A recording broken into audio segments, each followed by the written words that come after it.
18তম নিবন্ধন পরীক্ষার্থীরা চাচ্ছে ষষ্ঠ গণবিজ্ঞপ্তি আগে হোক, বদলি পরবর্তীতে। এদিকে কমিটির শিক্ষকরা এই মে মাসের 14 তারিখে আবার তারা মানববন্ধন করার প্রস্তুতি নিচ্ছেন। আবার কিছুদিন আগেই শুধুমাত্র এনটিআরসি নিয়োগকৃত শিক্ষকরা মানববন্ধনের মাধ্যমে বদলি দ্রুত করার জন্য দাবি জানিয়েছেন। তো দর্শক, এই মুহূর্তে এনটিআরসি নিয়োগপ্রাপ্ত বা কমিটি এবং সর্বোপরি বেসরকারি এমপিভুক্ত শিক্ষকদের বদলি নিয়ে বিশাল এক গোলযোগ চলছে মোটামুটি। তো আজকে 1 মে দ্য ডেইলি ক্যাম্পাস খুব গুরুত্বপূর্ণ একটি সংবাদ প্রচার করেছে। এনটিআরসি এর সুপারিশ নাকি সব ইন্ডেক্সধারী, আসলে বদলির সুযোগ পাবেন কারা? তো যারা শিক্ষক আছেন, আশা করছি সম্পূর্ণ ভিডিওটি আপনি দেখবেন, কারণ এখানে অনেক ইনফরমেটিভ তথ্য দেওয়া আছে। বেসরকারি শিক্ষা প্রতিষ্ঠানে কর্মরত শিক্ষকদের বদলি চলতি বছর থেকে চালু করতে চায় অন্তর্বর্তী সরকার। এজন্য একটি সফটওয়্যার তৈরির কাজ শুরু হয়েছে। মাধ্যমিক ও উচ্চ শিক্ষা অধিদপ্তরের এডুকেশন ম্যানেজমেন্ট ইনফরমেশন সেল এ সফটওয়্যার তৈরি করবে। প্রাথমিকভাবে শিক্ষকদের একটি অংশ বদলির সুযোগ পাবে। মাউসি জানিয়েছে, গত বছরের ডিসেম্বর মাসে এমপিও শিক্ষকদের বদলি নীতিমালা জারি করেছে শিক্ষা মন্ত্রণালয় মাধ্যমিক ও উচ্চ শিক্ষা বিভাগ।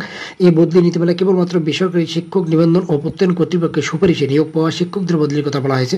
নীতিমালা অনুযায়ী প্রাথমিকভাবে কেবলমাত্র এনটিআরসি এর সুপারিশে নিয়োগপ্রাপ্ত শিক্ষকরাই বদলির সুযোগ পাবেন। এ বিষয়ে মাউসির উপপরিচালক মোহাম্মদ ইউনুস ফারুকি দ্য ডেইলি ক্যাম্পাসকে বলেন, বদলি নীতিমালায় এনটিআরসি এর সুপারিশপ্রাপ্ত শিক্ষকের বদলির কথা বলা হয়েছে। আমরা সেই অনুযায়ী ব্যবস্থা করতে কাজ করছি। নীতিমালায় বাইরে যাওয়ার আমাদের সুযোগ নেই। বদলি সফটওয়্যার তৈরিতে 7 সদস্যের কমিটি, অর্থাৎ এনটিআরসি এর সুপারিশপ্রাপ্ত শিক্ষকদের বদলি সফটওয়্যার তৈরি করতে 7 সদস্যের একটি কমিটি গঠন করা হয়েছে। এই কমিটি আগামী 2 মাসের মধ্যে বদলি সফটওয়্যার তৈরি করবে বলে জানা গেছে। গত মঙ্গলবার সফটওয়্যার প্রণয়ন কমিটির একটি সভা হয়েছে। মাউসির একটি সূত্র জানিয়েছে, সফটওয়্যার তৈরির কমিটিতে আহ্বায়ক করা হয়েছে মাউসির কলেজ ও প্রশাসন শাখার পরিচালক প্রফেসর BM আব্দুল হান্নানকে।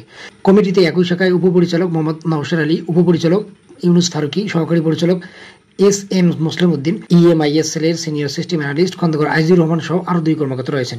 এ বিষয়ে মাউসির উপপরিচালক মোহাম্মদ ইউনুস ফারুকি বলেন, শিক্ষকদের বদলি সফটওয়্যার তৈরির জন্য EMISL কে দায়িত্ব দেওয়া হয়েছে। সেলের 3 কর্মকর্তা গতকাল আমাদের সঙ্গে সভা করেছেন। আশা করছি চলতি বছর থেকেই শিক্ষকদের বদলি প্রক্রিয়া করা সম্ভব হবে। বদলি শুরু হতে পারে নভেম্বরে, অর্থাৎ মাউসি জানিয়েছে আগামী জুন মাসের মধ্যে বদলি সফটওয়্যার তৈরি কার্যক্রম শেষ করার বিষয়ে আশাবাদী তারা। জুলাই এবং আগস্ট মাসে শূন্যপদের তথ্য সংগ্রহ, যাচাই বাছাই এবং সার্ভারের তথ্য আপলোডের কার্যক্রম শেষ করা হবে। পরবর্তীতে সেপ্টেম্বর মাসে বিজ্ঞপ্তি এবং অক্টোবরে আবেদন গ্রহণ এবং নভেম্বর মাসে বদলি কার্যক্রম শুরু করা যেতে পারে। মাউসির উপপরিচালক মোহাম্মদ ইউনুস ফারুকি বলেন, এমপিও নীতিমালা অনুযায়ী বদলি বাস্তবায়নে আমরা বদ্ধপরিকর। নীতিমালা যেভাবে বলা আছে সেভাবেই বদলি কার্যক্রম পরিচালনা করা হবে। একবার সফটওয়্যার তৈরি কাজ শেষ হলে অবশিষ্ট কার্যক্রম সম্পন্ন করতে খুব একটা বেগ পোহাতে হবে না। তো দর্শক, এই ছিল বদলি সম্পর্কিত আপডেট নিউজটি। ধন্যবাদ সবাইকে, ভালো থাকবেন।